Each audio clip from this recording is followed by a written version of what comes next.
In the United States, about 3 million people suffer from glaucoma, although as many as half of them may not know it yet.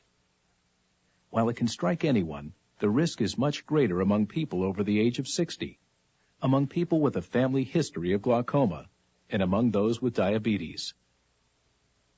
The risk is even higher for African Americans over age 40, among whom it is the #1 cause of blindness in the U.S. Blacks are 5 times more likely than whites to get glaucoma. They're 4 times more likely to be blinded by it. And because the disease tends to strike them earlier and progress more rapidly, blacks between the ages of 45 and 64 are 15 times more likely to be blinded by glaucoma than whites of the same age. While doctors have identified several different types of glaucoma, the most common by far, accounting for over 80% of all cases, is called open-angle glaucoma.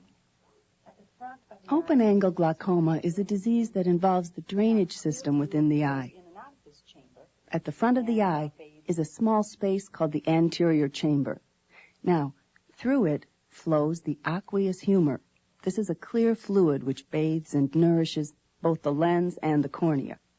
In the normal eye, this fluid forms and drains freely.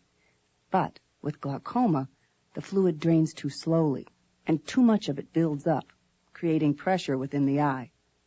If this pressure isn't controlled, it will increase to a level that begins to damage the optic nerve, the pathway of images from the eye to the brain, resulting in a loss of sight.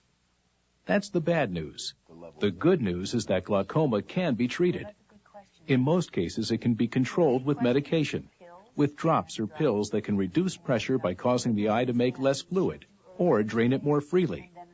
In addition, some cases may be treated using a procedure in which a laser, a tiny high-energy beam of light, is aimed at the ducts through which the fluid exits, enlarging them to let it flow more easily. Laser surgery is generally used in conjunction with drops or pills. Conventional surgery may also be used, but only when other medical treatments become ineffective.